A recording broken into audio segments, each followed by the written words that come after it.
민수기 19장 11절에서 22절입니다. 제가 가진 성경 228면입니다. 민수기 19장입니다.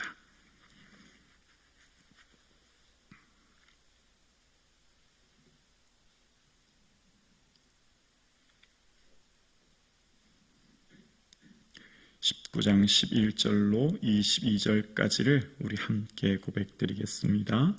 사람의 시체를 만진 자는 이레 동안 부정하리니 그는 셋째 날과 일곱째 날의 제물로 자신을 정결하게 할 것이라. 그리하면 정하려니와 셋째 날과 일곱째 날에 자신을 정결하게 하지 아니하면 그냥 부정하니, 누구든지 죽은 사람의 시체를 만지고 자신을 정결하게 하지 아니하는 자는 여호와의 성막을 더럽힘이라. 그가 이스라엘에서 끊어질 것은 정결하게 하는 물을 그에게 뿌리지 아니하므로 깨끗하게 되지 못하고 그 부정함이 그대로 있음이니라. 장막에서 사람이 죽을 때의 법은 이러하니, 누구든지 그 장막에 들어가는 자와 그 장막에 있는 자가 이레 동안 부정할 것이며, 뚜껑을 열어놓고 덮지 아니한 그릇은 모두 부정하니라. 누구든지 들에서 칼에 죽은 자나 시체나 사람의 뼈나 무덤을 만졌으면 이레 동안 부정하리니, 그 부정한 자를 위하여 죄를 깨끗하게 하려고 불사른 재를 가져다가 흐르는 물과 함께 그릇에 담고, 정결한 자가 우슬초를 가져다가 그 물을 찍어 장막과 그 모든 기구와 거기 있는 사람들에게 뿌리고, 또 뼈나 죽임당한 자나 시체나 무덤을 만진 자에게 뿌리되, 그 정결한 자가 셋째 날과 일곱째 날에 그 부정한 자에게 뿌려서 일곱째 날에 그를 정결하게 할 것이며, 그는 자기 옷을 빨고 물로 몸을 씻을 것이라. 저녁이면 정결하리라. 사람이 부정하고도 자신을 정결하게 하지 아니하면 여호와의 성소를 더럽힘이니, 그러므로 회중 가운데에서 끊어질 것이니라. 그는 정결하게 하는 물로 뿌림을 받지 아니하였은즉 부정하니라. 이는 그들의 영구한 율례니라. 정결하게 하는 물을 뿌린 자는 자기의 옷을 빨 것이며, 정결하게 하는 물을 만지는 자는 저녁까지 부정할 것이며, 부정한 자가 만진 것은 무엇이든지 부정할 것이며, 그것을 만지는 자도 저녁까지 부정하리라. 아멘. 예수님을 더욱 사랑하는 이 하루 되기를 주님의 이름으로 축복합니다. 아멘. 우리의 신앙생활에 있어서 하나님께서 말씀하신 원칙을 알면 더 큰 은혜가 보입니다. 원칙이라고 하는 것, 그 기준이라고 하는 것을 알고 나면 우리의 삶 가운데 베푸신 은혜가 얼마나 크다라고 하는 것을 알게 됩니다.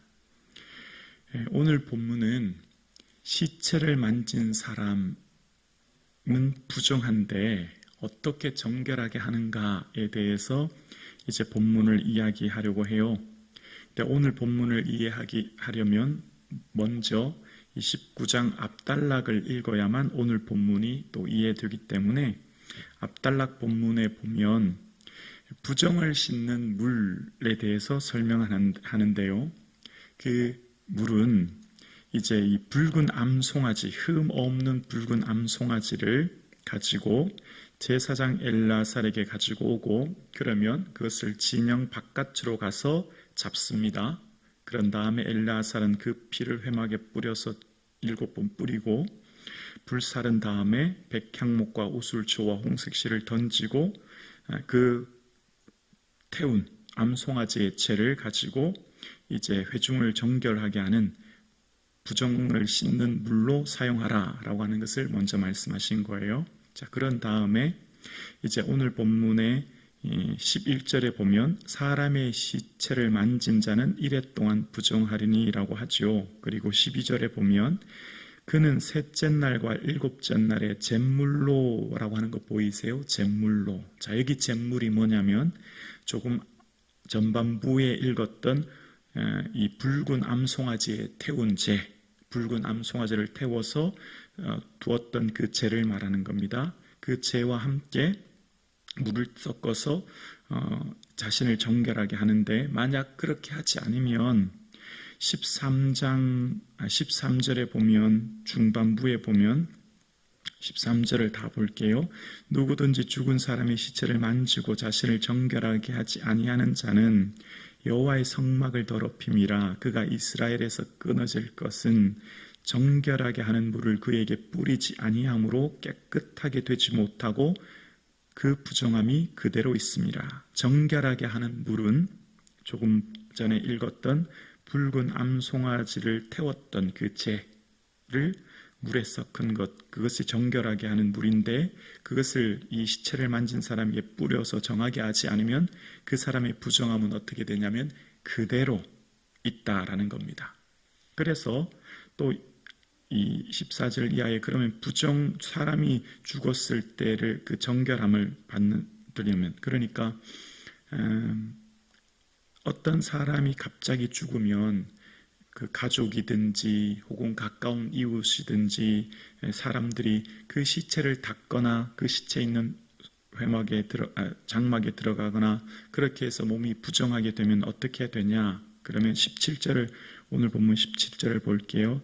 그 부정한 자를 위하여 죄를 깨끗하게 하려고 불사른 재를 가져다가 흐르는 물과 함께 그릇에 담고, 18절 함께 읽을까요?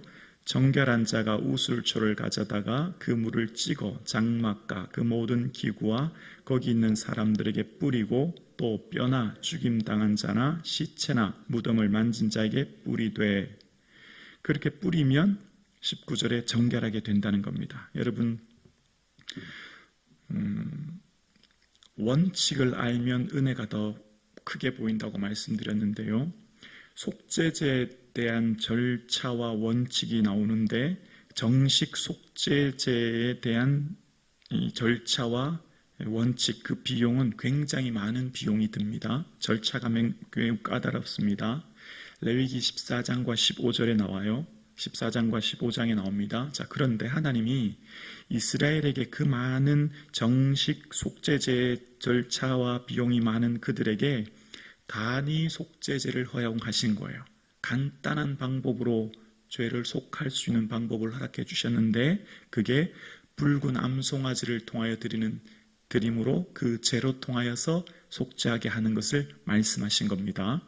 그래서 오늘 본문에도 보면 어떤 사람이 원치 않게 갑자기 사람이 죽어서 시체에 닿거나 그 가까이 감으로 자기가 부정하게 되면, 어쩔 수 없이 그런 상황이 되면 속죄제를 반드시 드려야 됩니다. 그러면 그 속죄제를 드리는데 먼저 많은 비용의 대가를 지불해야 됩니다. 그리고 그 절차가 굉장히 까다롭습니다. 그런데 하나님께서는 그 모든 절차를 간단하게, 또 많은 비용을 줄여서 부정을 씻는 물로 우슬초로 그들을 뿌려서 정결하게 함으로, 하나님이 그들을 향해, 지금 광야에 있는 이스라엘 백성들을 향한 배려와 은혜를 베풀어 주시는 거예요. 여기까지 이해가 되시나요? 이 정식 속죄제에 대해서는 많은 비용과 절차가 필요하지만 그들이 삶에 하나님 배려해 주시고 은혜 베풀어 주셔서 간이 속죄제라고 하는 것을 통해서 그 많은 비용의 대가를 치르지 않아도 그들이 정결하게 하는 것을 허락해 주셨다는 겁니다. 그래서 오늘 읽었던 18절에 보면 정결한 자가 우슬초를 가져다가 그 물을 찍어라고 하는 것 보이죠? 그 물이 바로 암송아지, 붉은 암송아지의 재를 섞은 물을 말하는 겁니다. 그래서 그것을 우슬초로 찍어서 뿌리면 그 사람이 정결하게 된다라는 거예요. 6월절에 어린 양의 피를 무엇으로 뿌렸냐면 우슬초로 문 임방과 설주에 어린 양의 피를 뿌렸거든요. 그래서 여러분, 다윗도 시편 51절에 보면 우슬초로 나를 정결하게 하소서 내가 정하리이다, 그렇게 하지 않습니까? 그래서 오늘 본문에도 그 우슬초로, 원래는 그 정식 속죄제의 그 재판은 많은 비용과 대가를 지불해야 되지만 그 붉은 암송아지의 재를 탄 물을 뿌림으로써 그들이 정하게 되는 것을 말씀하고 있는 겁니다. 그래서 히브리서 9장 12절에 보면 히브리서 9장 12절에 보면 염소와 송아지의 피로 하지 아니하고 오직 자기 피는 자기는 예수님이거든요. 자기 피로 영원한 속죄를 이루사 단번에 성소에 들어가게 하셨느니라.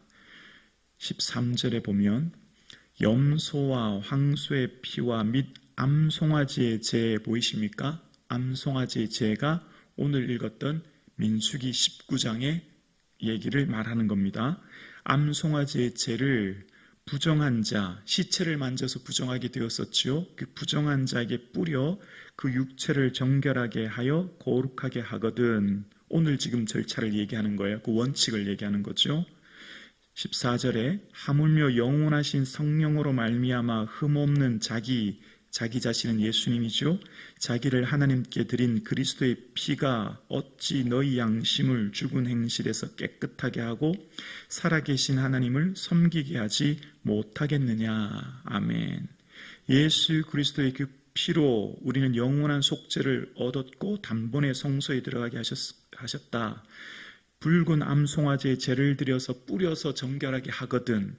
그런 붉은 암송아지의 제 황소의 피를 통해서 정결하게 되는 것처럼, 그러나 그런 것은 온전한 자유와 온전한 깨끗함을 이루지 못하는 이 예수 그리스도의 오실 모형을 예표하는 것이었고, 그 예수 그리스도께서 자기의 피로서 드림으로 우리가 깨끗하게 되었다라는 겁니다. 그래서 히브리서 9장에 보면 피 흘림이 없이는 사함이 없다라고 이야기합니다. 원칙은 피 흘려야만 되는 거예요.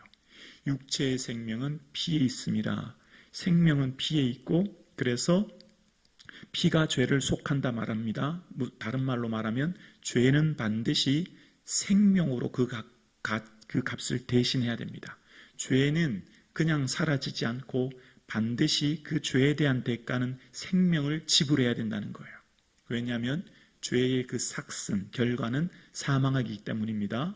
그래서 죄가 얼마나 무섭고 두려운 것이냐면 죄는 반드시 대가를 지불해야 되는데 그 대가는 생명으로 말미암아 대가가 지불되고, 그런데 그 생명의 대가가 붉은 암송아지, 황소, 염소의 피가 아니라 예수 그리스도의 피로 우리가 거룩한 대속함을 얻어서 주께 나올 수 있게 된 것입니다. 그러니까 하나님 말씀하신 원칙을 알면 은혜가 보이기 시작하는 거예요. 우리가 오늘 이 아침 주님 앞에 나와 예배 드리는 것 거저 드리는 것이 아닙니다. 예수 그리스도께서 우리를 위해 십자가에 피 흘리셨으므로 우리가 그 십자가의 피 흘리심의 은혜를 힘입어 담대히 성소에 나오게 되었고 하나님을 배웠고 예배 드릴 수 있는 은혜를 입게 된 거예요. 그 예수 그리스도의 십자가의 보혈의 은혜로 우리가 영생을 선물로 받았고 오늘 우리가 하나님의 자녀라 일컬음을 얻게 된 겁니다. 그래서 로마서 3장에 보면 로마서 3장 23절에 모든 사람이 죄를 범하였음에 하나님의 영광에 이르지 못하더니 24절 함께요. 그리스도 예수 안에 있는 속량으로 말미암아 하나님의 은혜로 값없이 의롭다 하심을 얻은 자가 되었느니라. 아멘. 예수님의 속량, 그 대속의 은혜로 우리가 원래 엄청난 값을 지불해야 됩니다. 무슨 값이요? 반드시 내가 죽어야만 하는 거예요. 그러나 그 내가 죽어야 될 그 죄값으로 예수님의 그 십자가 피 흘리심의 은혜로 우리가 오늘은 영생을 얻고 구원을 얻은 겁니다. 그래서 우리의 삶에 놀라운 은혜 가운데 지금 오늘 우리가 살고 있는 것이죠. 하나님께서는 지금 광야 가운데 있는 이스라엘 백성들에게 그들의 삶 가운데 드려야 될 정식 속죄제를 통해서 그들의 삶 가운데 막대한 비용과 많은 절차를 거쳐야만 정결하게 되는 그들에게 간이 속죄제를 통해 부정을 씻는 물을 통해서 뿌려서 그들을 정결하게 하심으로 바로 예수 그리스도를 예표하게 하는 모형을 오늘 본문에 보여주신 것입니다. 그래서 우리의 삶의 은혜는 거저 받은 것이 아니에요. 값 없이 우리가 받았기 때문에 은혜이지 엄청난 대가를 지불한 겁니다. 엄청난 값을 치른 겁니다. 그 값을 치렀기 때문에 우리가 자유를 얻었고 생명을 얻었고 능력을 얻었고 그래서 그것을 은혜라고 하는 거예요. 그래서 구약을 읽으면 읽을수록 선명하게 보이는 것이 있습니다. 예수님이 얼마나 소중한 분이란 걸, 예수님의 그 대속의 은혜가 얼마나 크다고 하는 걸, 원래 우리가 어떤 자였는데 무엇을 대가로 드려야 될 자였는지를 알게 되는 거지요. 그래서 오늘 본문을 통해 깨닫게 되는 것은 우리의 삶에 우리가 오늘도 주님 앞에 나올 수 있는 이 은혜가 얼마나 크다고 하는 것을 본문은 우리에게 이야기하고 있는 겁니다. 우리의 삶 가운데 예수님의 은혜와 그 사랑을 깊이 묵상하는 이 하루 되기를 주님의 이름으로 축원합니다.